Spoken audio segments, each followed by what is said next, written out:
राष्ट्रीय आपातकाल के प्रभाव। तो प्रभाव इफ़ेक्ट्स जो हैं वो अलग अलग क्षेत्र पर पड़ते हैं। तो सबसे पहले हम इसका जो पहला क्षेत्र है वो देखें, कार्यपालिका पर, एग्जीक्यूटिव पर क्या प्रभाव पड़ता है। कार्यपालिका पर इसका इफ़ेक्ट क्या है। तो बहुत सिंपल है, हमने पहले भी आपको बताया कि संघ की कार्यपालिका शक्तिशाली हो जाती है। तो कार्यपालिका में क्या होगा, जो संघ की कार्यपालिका, 2 कार्यपालिका होती हैं, तो संघीय कार्यपालिका क्या हो जाती है, शक्तिशाली।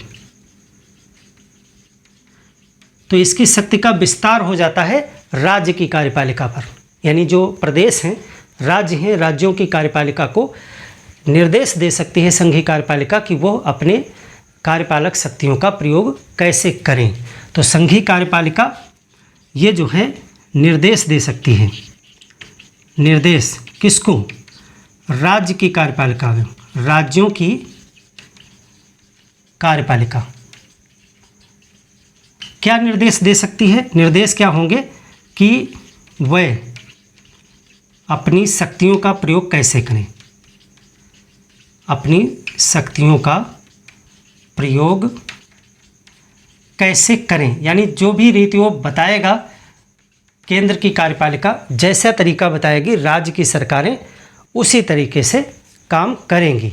तो इस तरह से आप क्या कह सकते हो कि केंद्र की कार्यपालिका का विस्तार जो है, शक्तियों का विस्तार राज्य की कार्यपालिकाओं पर हो जाता है और वही वहाँ बैठ करके निर्देशित करते हैं कि ऐसे ऐसे काम करना है। तो ये कार्यपालिका पर प्रभाव पड़ता है। अब जो सबसे बड़ा एक इफेक्ट पड़ता है वो है विधायिका पे। तो विधायिका पे क्या प्रभाव पड़ता है उसको देखिए। ये तो कार्यपालिका हो गई। अब विधायिका, विधि बनाने का, यानी संसद और विधानमंडल में क्या संबंध है उस पे विधायिका। अब विधायिका भी 2 होती हैं, 2 स्तर होते हैं। केंद्र में होती है संसद और राज्यों में होते हैं विधानसभाएं या विधानमंडल। तो उनमें क्या फ़र्क पड़ जाता है आपातकाल का, वो देखें विधायिका के संबंध में। अब देखिए यहाँ पर आपको बहुत अच्छी तरीके से समझना है, बहुत अच्छे क्वेश्चन यहाँ से बनेंगे और ज़रा सा भी अगर समझ में आप चूके तो गड़बड़ हो जाएगा उत्तर। 3 बातें मैं आपको बताऊंगा, तीनों चीज़ें बिल्कुल स्पष्ट याद रखिएगा, कभी क्वेश्चन गलत नहीं होगा। तो विधायिका पर क्या फ़र्क पड़ता है, देखिए सबसे पहली चीज़ आप जान लीजिए कि हमने आपको पहले ही बताया था कि प्रांतों की इमरजेंसी में एक सरकार के पास में पावर आ जाती है, संविधान एकात्मक हो जाता है। इसका मतलब है जो प्रांतों की सरकारें विधि बनाती हैं, वहाँ की जो विधानमंडल हैं उनकी पावर्स निलंबित हो जाएंगी या समाप्त हो जाएंगी, निलंबित हो जाएंगी, समाप्त नहीं होंगी। तो यहाँ पर जो राज्य नहीं, राज्यों, कई राज्य हैं ना, राज्यों के जो विधानमंडल हैं, विधानमंडल यानी जहाँ विधानसभाएं हैं या फिर विधानसभा और विधान परिषद हैं तो विधानमंडल कहलाएगा। राज्यों के विधानमंडल की विधि बनाने की शक्ति, विधि बनाने की शक्ति क्या हो जाएगी, निलंबित हो जाएगी। समाप्त मत लिख देना, निलंबित, स्थगित हो जाएगी, जब तक आपातकाल रहेगा तब तक के लिए निलंबित हो जाएगी। तो फिर राज्यों के कानून कौन बनाएगा, यानी राज्य सूची के विषयों पर आपातकाल 2 साल चल सकता है, 5 साल चल सकता है, तो कौन करेगा वहाँ का कानून का निर्माण, तो संसद करेगी। तो विधानमंडल कानून नहीं बना सकते हैं, फिर संसद बनाएगी। अब संसद अपने कानून तो बनाएगी ही, संघ सूची के विषय पर तो वो ऑलरेडी ही बनाएंगे, अब वो राज्य सूची के विषयों पर भी कानून बना सकेंगे। संसद जो है वो राज्य सूची, जिस पे राज्य की विधानमंडल कानून बनाया करती थी, उस विषय पर भी, राज्य सूची के विषयों पर भी कानून बना सकेगी, विषयों पर कानून बना सकेगी। और ऐसे कानून, ये जो संसद राज्य सूची के विषयों पर कानून बनाएगी आपातकाल के समय में, तो क्या ये हमेशा के लिए रहेंगे? नहीं, ये आपातकाल समाप्त होने के बाद में 6 महीने तक रहेंगे। तो ये जो कानून होंगे इस तरह वाले, तो ऐसे कानून या ऐसी विधियाँ आपातकाल के बाद 6 माह तक प्रभावी रहेंगी, उसके बाद में समाप्त हो जाएंगी, क्योंकि उसके बाद में राज्य खुद उन विषयों पर चाहेगा तो कानून बनाएगा या उसका अपना मर्जी है। 6 महीने तक वो प्रभावी रहेंगी। और तीसरी बात, 3 बात हमने बताई थी आपको। पहली तो राज्य के विधानमंडलों की विधि बनाने की शक्ति निलंबित हो गई, तो फिर कौन विधि बनाएगा? संसद बनाएगा। और ऐसी विधियां अगर आपातकाल समाप्त हो जाता है तब भी 6 महीने तक वैलिड रहेंगी। और तीसरी बात ये है कि हमने आपको अभी बताया था कि जो आपातकाल है वो पूरे देश पर भी लग सकता है और किसी एक प्रदेश या किसी एक प्रदेश के कुछ जिलों में लग सकता है। हो सकता है कि वो राष्ट्रपति जो है घोषणा कर दे कि नेशनल इमरजेंसी वो ऑल ओवर इंडिया रहेगी, पूरे सभी प्रांतों में, सभी यूनियन टेरिटरीज़ में, यानी पूरे भारत में रहेगी। हो सकता है कि वो कहें सिर्फ उत्तर प्रदेश में लगेगा, या वो कह सकते हैं कि उत्तर प्रदेश के 10 जिलों पर लगेगा या बिहार के 5 जिलों पर लगेगा। तो वो किसी एक क्षेत्र पर भी लगा सकते हैं, आपातकाल लगाया जा सकता है। तो अगर उत्तर प्रदेश के 5 जिलों पर या उत्तर प्रदेश में आपातकाल लगा हुआ है तो क्या सिर्फ उत्तर प्रदेश के विधानमंडल की विधि बनाने की शक्ति निलंबित रहेगी? क्या उत्तर प्रदेश के ही राज्य सूची के विषयों पर कानून बनाएगी संसद? क्या वो बिहार, मध्य प्रदेश, कर्नाटक, केरल, तमिलनाडु के भी संबंधों पर फर्क पड़ेगा? ये एक विचार का प्रश्न है, क्योंकि पूरे भारत में अगर लगा है तब तो ये ठीक ही है। अगर सिर्फ एक ही प्रदेश में आपातकाल लगाया गया है तो दूसरे प्रदेश के साथ कैसा व्यवहार होगा, ये प्रश्न विचारणीय है। तो इसका उत्तर ये है कि जब भी राष्ट्रीय आपातकाल, राष्ट्रीय शब्द पे ध्यान दीजिए, नेशनल इमरजेंसी इसको बोलते हैं, और वो भले ही किसी भी एक एरिया में लगा हो, लेकिन केंद्र और राज्य के संबंध सभी के सभी परिवर्तित हो जाते हैं, यानी संविधान उस समय एकात्मक हो जाता है। और संविधान एकात्मक हो जाएगा तो हर राज्य के विधानमंडल के विधि बनाने के अधिकार केंद्र के हाथ में आ जाते हैं। तो यहाँ पर होगा, लिखेंगे कि यदि आपातकाल, राष्ट्रीय आपातकाल की बात हो रही है, आपातकाल देश के एक भाग में, देश के एक राज्य या उसके एक भाग में लगा है, तब भी संसद की विधायी शक्ति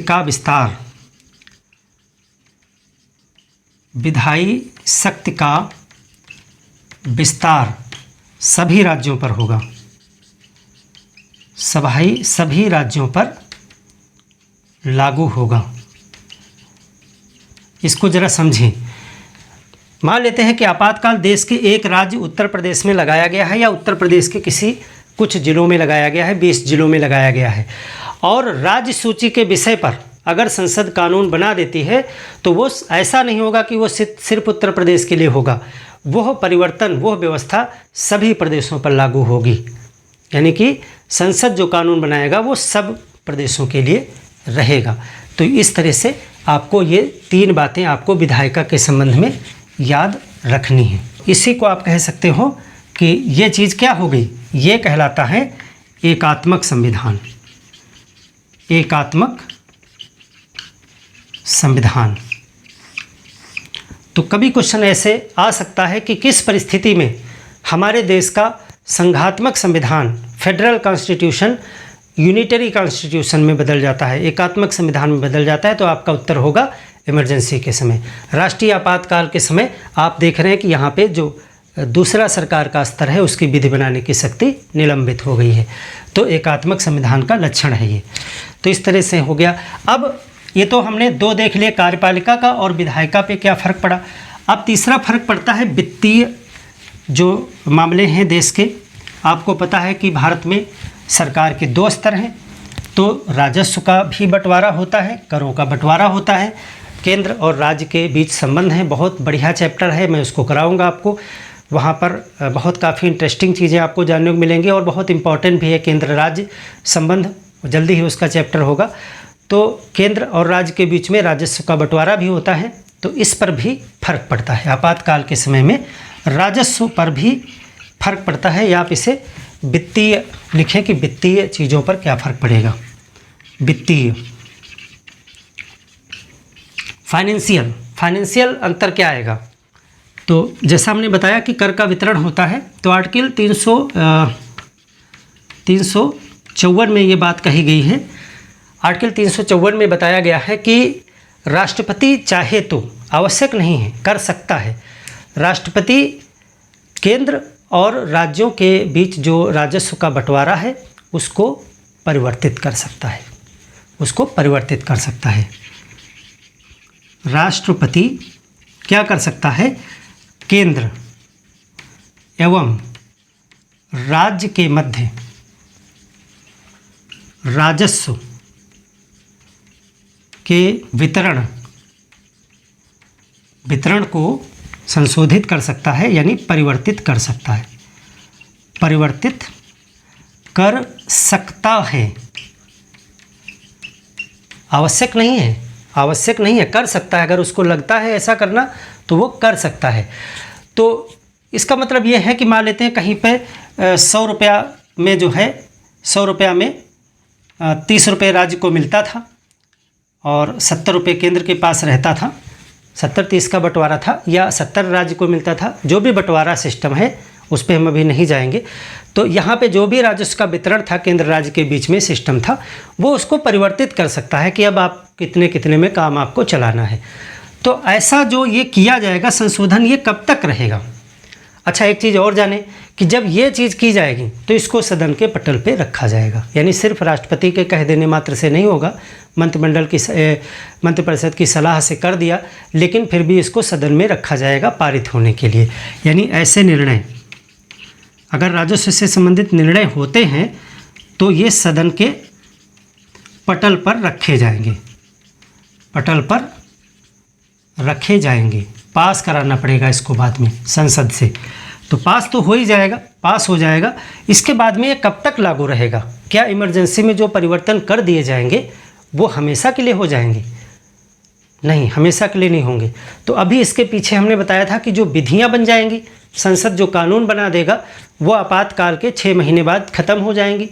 और यहाँ पर जो राजस्व के वितरण में परिवर्तन कर दिया गया वो कब ख़त्म हो जाएगा? क्या वो भी 6 महीने बाद ख़त्म हो जाएगा? नहीं। भारत में फाइनेंशियल ईयर होता है, अप्रैल से मार्च तक का होता है। अप्रैल से शुरू होता है, 1 अप्रैल से, और 31 मार्च तक जाता है। तो इसमें कहा गया कि जो इस तरह का परिवर्तन है वो आपातकाल जब भी समाप्त होगा, आपातकाल के समाप्त होने के वित्तीय वर्ष, किसी वित्तीय वर्ष में ही तो होगा, वित्तीय वर्ष की समाप्ति तक लागू रहेगा। यानी कि अगर आपातकाल किसी वर्ष में, मान लेते हैं 2023 में आपातकाल जुलाई में ख़त्म हो गया और वित्तीय वर्ष शुरू हो गया था अप्रैल से, अप्रैल मई जून जुलाई में आपातकाल ख़त्म हो गया और ये परिवर्तन किया जा चुका था। तो ये परिवर्तन सिर्फ 6 महीने नहीं चलेगा, ये मार्च तक चलेगा, मार्च 24 तक चलेगा। और जब तक नया फाइनेंशियल ईयर 1 अप्रैल 2024 से शुरू नहीं हो जाएगा तब तक यही परिवर्तन लागू रहेगा। और जब 1 अप्रैल से अगला फाइनेंशियल ईयर शुरू होगा तब वो निर्णय निरस्त हो जाएगा। तो इस तरह से आपातकाल जिस भी वित्तीय वर्ष में समाप्त होगा उस वित्तीय वर्ष की समाप्ति तक ये परिवर्तन लागू रहेगा। तो ये वित्तीय प्रभाव पड़ता है केंद्र और राज्य के बीच में राजस्व के बंटवारे पर। अब देखिए और क्या प्रभाव पड़ेगा आपातकाल का। तो आपातकाल का लोकसभा और विधानसभाओं के कार्यकाल पर भी पड़ता है। दोनों अस्थायी सदन हैं तो इनका कार्यकाल होता है। तो आप लिख सकते हैं, इसकी हेडिंग रहेगी लोकसभा एवं विधानसभाओं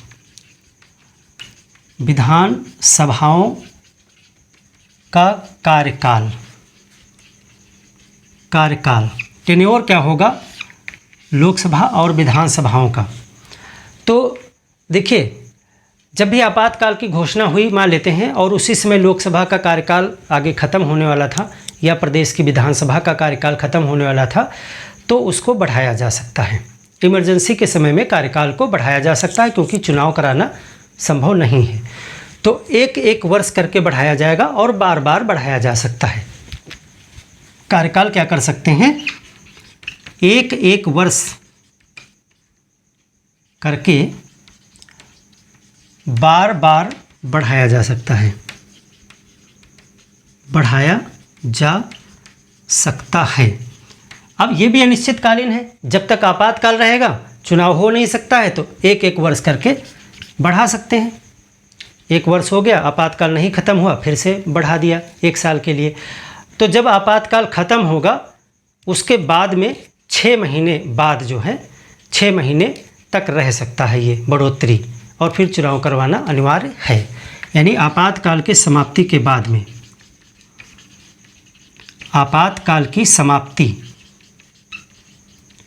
के बाद अधिकतम 6 माह तक, अधिकतम 6 माह तक कार्यकाल रहेगा, कार्यकाल रहेगा, फिर चुनाव होंगे, फिर चुनाव अनिवार्य है। अगर आज की डेट में कार्यकाल आपातकाल समाप्त कर दिया गया, तो अब लोकसभा में जो बढ़ाया जा रहा था, तो मैक्सिमम 6 महीने तक हम और बढ़ा हुआ रख सकते हैं कार्यकाल। उसके बाद में चुनाव करवाना पड़ेगा, क्योंकि आपातकाल समाप्त हो गया है। तो ऐसा कभी किया गया है? तो बिल्कुल किया गया है। 1975 की इमरजेंसी के समय में दो बार जो है लोकसभा का कार्यकाल जो है बढ़ाया गया था। इसीलिए इलेक्शन अगली सरकार जो है 1977 में आ पाई थी, जबकि वो 71 से 77 में आ पाई थी, क्योंकि 2 वर्ष बढ़ा दिया गया था। तो एग्जाम्पल इसका है, आप लिख सकते हैं कि 1975 की जब इमरजेंसी लगाई गई थी, 1975 में 2 बार कार्यकाल बढ़ाया गया था, 2 बार कार्यकाल बढ़ाया गया था। और ये कब तक चला था? 1977 तक कार्यकाल हो गया था। और 1977 में फिर जो है इंदिरा गांधी की सरकार को पराजय का सामना करना पड़ा इसी इमरजेंसी की वजह से, और विपक्ष बहुत एकजुट हो गया था, और फिर एक पहली बार गैर कांग्रेसी सरकार बनी आज़ादी के बाद में, और मोरारजी देसाई प्रधानमंत्री बने थे, और उन्हीं के प्रधानमंत्रित्व काल में जो है 78 में 44वां संविधान संशोधन किया गया था। तो ये आपने समझ लिया लोकसभा में। विधानसभा पर भी ऐसा ही रहेगा, बिल्कुल एक एक वर्ष करके बढ़ाया जाएगा, और लोकसभा में भी।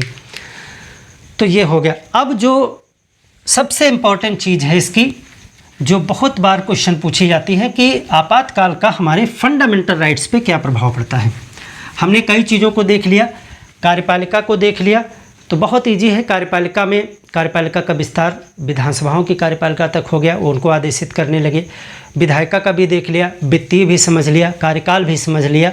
अब हम देखें हमारे मूल अधिकारों पर इसका प्रभाव, राष्ट्रीय आपातकाल का मूल अधिकारों पर प्रभाव। मूल अधिकारों पर प्रभाव बहुत इम्पॉर्टेंट है, और बहुत सरल भी है और कठिन भी है। इसको ज़रा समझें कि फंडामेंटल राइट्स पर क्या प्रभाव पड़ेगा। तो देखिए, हमको पता है, आपको सबको पता है कि जब भी नेशनल इमरजेंसी की घोषणा होती है, तो हमारे फंडामेंटल राइट्स निलंबित हो जाते हैं और निलंबित किए जाते हैं। दोनों बातें हैं, कुछ अपने आप निलंबित हो जाते हैं, कुछ किए जाते हैं। तो उसके लिए 2 आर्टिकल्स हैं। अगर आपसे कभी पूछा जाए कि राष्ट्रीय आपातकाल में मौलिक अधिकारों का निलंबन किस अनुच्छेद से रिलेटेड है, तो 2 अनुच्छेद का आप नाम लेंगे। एक है आर्टिकल 358 और एक है आर्टिकल 362। इन दोनों में ही है। आर्टिकल 358 में जो है कहा गया है कि आपातकाल के समय में आर्टिकल 19 फंडामेंटल राइट है, 6 स्वतंत्रताएं हैं उसमें। कमेंट करके बताइए आप कि आर्टिकल 19 में हमें कौन कौन सी स्वतंत्रताएं प्राप्त हैं, वो भी आप क्रम से बताइएगा, ABCDE करके किस क्रम से हैं वो। तो आर्टिकल 358 कहता है कि आपातकाल के समय में क्या होगा। आर्टिकल 19 की 6 स्वतंत्रताएं स्वतः समाप्त, समाप्त नहीं लिखेंगे, सॉरी, निलंबित। दोनों ही शब्दों का अलग अलग मतलब है। समाप्त का मतलब है समाप्त हो गया, निलंबित का मतलब है आपातकाल के समय तक निलंबित, बाद में फिर चालू हो जाएंगी। तो आर्टिकल 19 की 6 स्वतंत्रताएं स्वतः निलंबित हो जाएंगी। इनके लिए राष्ट्रपति को घोषणा करने की ज़रूरत नहीं है, सिर्फ आपातकाल की घोषणा हुई उसी तारीख से आर्टिकल 19 की 6 स्वतंत्रताएं समाप्त, 6 स्वतंत्रताएं, कमेंट करिए आप, निलंबित हो जाएंगी। अब इसमें 44वें संविधान संशोधन करके एक बात इसमें बढ़ाई गई है। हमने बताया ना कि 44वें संविधान संशोधन को किया ही इसलिए गया क्योंकि उसके पहले जो इमरजेंसी लगी थी उसमें बहुत सी चीज़ों का दुरुपयोग किया गया था, तो दोबारा ऐसी स्थितियां ना कर पाए सरकार, इसलिए ये सारे प्रावधान किए गए थे। तो इसमें जो है एक चीज़ और बढ़ाई गई कि 44th अमेंडमेंट, 44वें संविधान संशोधन,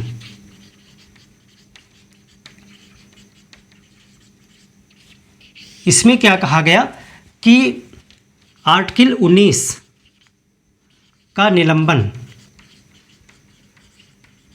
तभी होगा जब आपातकाल का आधार, यहाँ सब राष्ट्रीय आपातकाल की बात हो रही है, आप ध्यान रखिएगा, जितना भी चैप्टर में मैंने बताया है सब राष्ट्रीय आपातकाल की बात मैं कर रहा हूँ। नेशनल इमरजेंसी आर्टिकल 352 वाला, जब राष्ट्रीय आपातकाल का आधार बाह्य आक्रमण हो, युद्ध या बाह्य आक्रमण हो, यानी कि तीसरा वाला आधार जो है सशस्त्र विद्रोह आंतरिक वाला, उसमें आर्टिकल 19 निलंबित नहीं होता है। आर्टिकल 19 का निलंबन तभी होगा जब राष्ट्रीय आपातकाल का आधार क्या हो, युद्ध हो या बाह्य आक्रमण हो। इसका सीधा मतलब है कि सशस्त्र विद्रोह के कारण अगर नेशनल इमरजेंसी लगाई जाती है तो फिर ये आर्टिकल 358 स्वतः चालू नहीं होगा। अब बात करते हैं आर्टिकल 359 की। तो 359 में क्या है, 359 में यहाँ आर्टिकल 19 की बात की गई थी। यहाँ पर आर्टिकल 19 के अतिरिक्त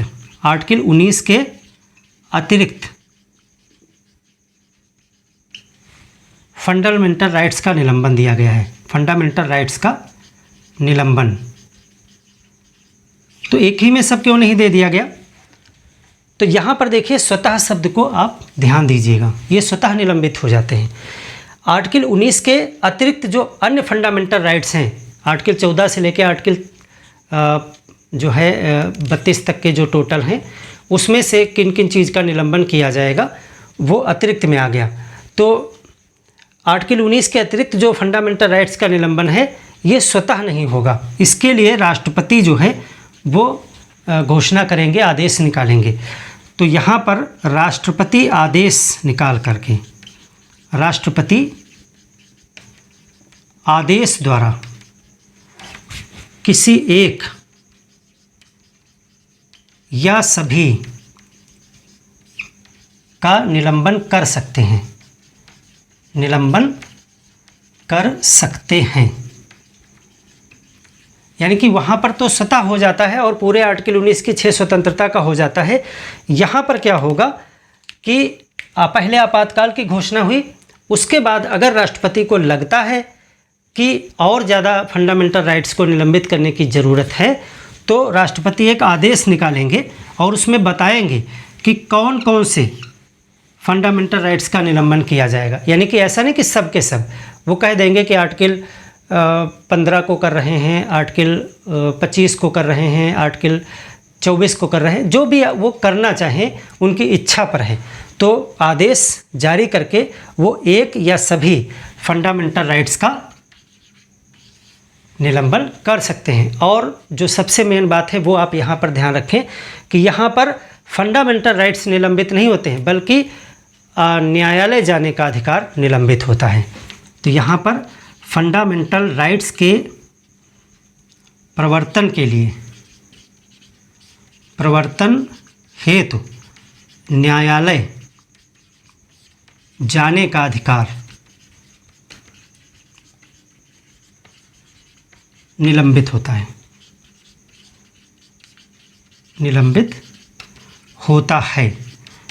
अधिकार बने रहेंगे आपके, लेकिन आप न्यायालय नहीं जा सकते हैं, यानी कि वो मौलिक अधिकार नहीं रहेगा, सामान्य अधिकार की तरह हैं। आप यूज करिए, लेकिन अगर सरकार की कोई विधि ऐसे समय में जो विधियां बनेंगी अगर वो फंडामेंटल राइट्स का हनन करती हैं तो आप फिर न्यायालय नहीं जा सकते हैं। अधिकार बने रहेंगे आपके, ख्याल रखा जाएगा, लेकिन यदि हनन होता है तो न्यायालय नहीं जा सकते हैं। अब ऐसी विधियां जो बनेंगी इस दौरान, इमरजेंसी के दौरान, वो कब तक लागू रहेंगी? तो जैसे ही आपातकाल समाप्त हो जाएगा वैसे ही विधियां समाप्त हो जाएंगी, और यहाँ पर जैसे ही आदेश वापस ले लिया जाएगा वैसे ही वो विधियां जो उनका उल्लंघन करती थी इमरजेंसी में, वो सब समाप्त हो जाएंगी। यानी आपातकाल के समाप्ति के बाद विधियां समाप्त हो जाएंगी। इस तरह से आपातकाल के बाद जो विधियां हैं जो फंडामेंटल राइट्स का उल्लंघन कर रही हैं, विधियां समाप्त हो जाएंगी। जो फंडामेंटल राइट्स का अतिक्रमण करती हैं, अतिक्रमण करती हैं, क्योंकि जैसे ही आपातकाल ख़त्म होगा वैसे ही आर्टिकल 13 प्रभावी हो जाएगा। और आर्टिकल 13 क्या कहता है कि वह सभी विधियां जो फंडामेंटल राइट्स का अतिक्रमण करेंगी और जिस सीमा तक करेंगी वो सभी निरस्त मानी जाएंगी। तो जैसे ही आपातकाल समाप्त होगा वैसे ही वो फंडामेंटल राइट्स का अतिक्रमण करने वाली विधियां समाप्त हो जाएंगी। तो अब एक क्वेश्चन आ जाएगा कि क्या तब यदि इन विधियों की वजह से किसी का फंडामेंटल राइट्स का नुकसान हुआ है तो क्या तब वो न्यायालय जा सकता है बाद में? नहीं, तब भी नहीं जा सकता है। यानी विधियों द्वारा किए गए कार्य से अगर किसी का कोई वंचन हुआ है तो बाद में उसे चुनौती नहीं दी जा सकती है। तो क्योंकि वो आपातकाल के समय में वैसा करना जरूरी था, तो आपातकाल के बाद में विधियां अतिक्रमण करती हैं वो समाप्त हो जाएंगी। लेकिन विधि द्वारा, यहाँ लिख लें, लेकिन विधि द्वारा यदि एफआर का वंचन हुआ है तो बाद में भी चुनौती नहीं दी जा सकती, बाद में उसे चुनौती नहीं। यानी कि आप कह सकते हो कि उस विधियों के द्वारा किए गए कार्य वैलिड रहेंगे और बाद में उन्हें आप इस आधार पर चुनौती नहीं दे सकते हैं कि इस कानून की वजह से हमारा फंडामेंटल राइट्स का हनन हुआ, तो बाद में चुनौती नहीं दी जा सकती। तो ये हो गया हमारे मूल अधिकारों पर इसका जो इफ़ेक्ट पड़ता है राष्ट्रीय आपातकाल का, उसको हमने समझ लिया। अब एक चीज़ यहाँ पर और आती है कि आर्टिकल 19 की हमने बात कर ली, 19 के अतिरिक्त की बात कर ली। अब दो आर्टिकल यहाँ पर आपको और जानने हैं जिनको ना तो स्वतः और ना तो राष्ट्रपति के आदेश से निलंबित किया जा सकता है, वो है आर्टिकल 20 और आर्टिकल 21। तो यहीं पर कहीं पे नोट करेंगे आर्टिकल 20 और 21। आर्टिकल 21 का निलंबन नहीं किया जा सकता, निलंबन नहीं। ये मोटा मोटा कहीं लिख लीजिए कि आर्टिकल 20, आप कमेंट करें इसमें क्या है, आर्टिकल 21 में क्या है। तो ये दो आर्टिकल आपातकाल के समय ना तो स्वतः और ना ही राष्ट्रपति के आदेश से किसी भी तरीके से, यानी ना तो 358 ना तो 362 का प्रयोग जो है आर्टिकल 20 और 21 पे नहीं किया जा सकता है। तो ये दो सुरक्षित रहते हैं सभी परिस्थितियों में। तो ये हो गया हमारे राष्ट्रीय आपातकाल में मूल अधिकारों पर क्या प्रभाव पड़ेगा। अब देखिए राष्ट्रीय आपातकाल भारत में कब कब लगाया गया है तो वो भी आप जान लें। तो 3 बार राष्ट्रीय आपातकाल लगाया गया है, 3 बार। अब तक देश में 3 बार राष्ट्रीय आपातकाल की घोषणा की जा चुकी है, यानी आर्टिकल 352 का प्रयोग 3 बार हो चुका है। एक तो हुआ था पहला हुआ 1962 में। 1962 में कब हुआ? चीन का आक्रमण हुआ। जब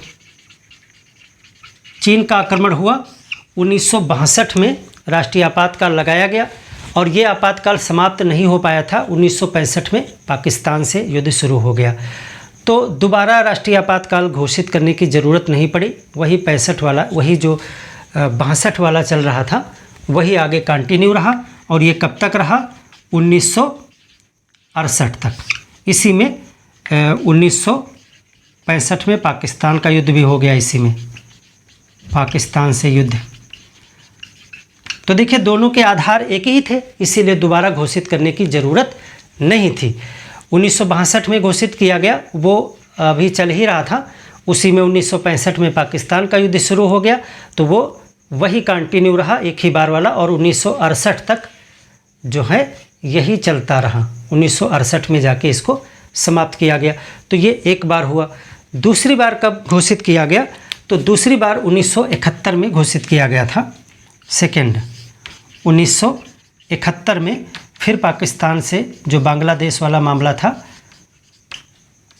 पाकिस्तान से युद्ध शुरू हुआ और 1971 में नेशनल इमरजेंसी घोषित की गई आर्टिकल 352 के आधार पर। और ये चल ही रहा था, तो ये कंटिन्यू हुई था।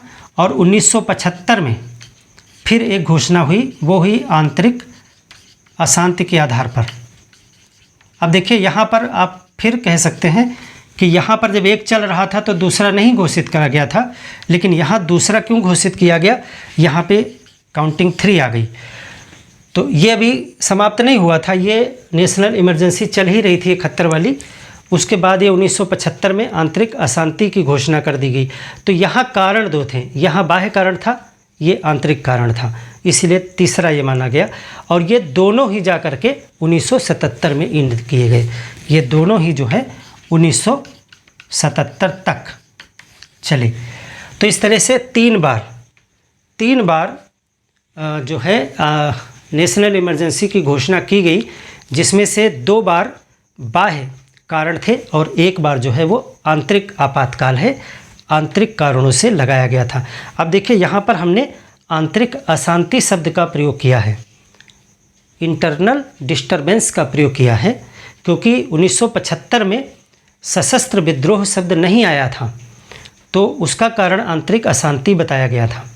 बाद में 1978 में जब 44वां संविधान संशोधन से आंतरिक अशांति को हटा दिया गया और सशस्त्र विद्रोह रख दिया गया उसकी जगह पर, और इसके बाद में इसकी जांच करने के लिए एक आयोग बनाया गया था, शाह आयोग। शाह आयोग ने रिपोर्ट दी कि ये जो घोषणा की गई थी ये तर्कसंगत नहीं थी, और तभी शाह आयोग की सिफारिश में ही जो है जोड़ा गया था 44वें संविधान संशोधन में कि मंत्रिमंडल की लिखित परमिशन, लिखित सलाह की ज़रूरत अनिवार्य है, और उसको फिर 44वें संविधान संशोधन में शामिल भी कर लिया गया। तो ये चीज़ समझिए आपने। हमने यहाँ पर आपातकालीन उपबंधों में एक को समझ लिया है, जिसको नेशनल इमरजेंसी कहा जाता है। ये काफ़ी बड़ा टॉपिक था और इसके बहुत से आयाम थे। इसके बाद में हम जो अगला चैप्टर है वहाँ पर हम राष्ट्रपति शासन को पढ़ेंगे और देखेंगे 356 और 365 जो दोनों ही संवैधानिक विफलता की बात करते हैं, उनमें क्या अंतर है और राष्ट्रपति शासन क्या है और उसमें क्या क्या चीज़ें होती हैं, और वित्तीय आपातकाल 360 आर्टिकल, उसको भी हम साथ में ही डिस्कस करेंगे। तो मिलते हैं एक और बेहतर क्लास में, तब तक के लिए धन्यवाद।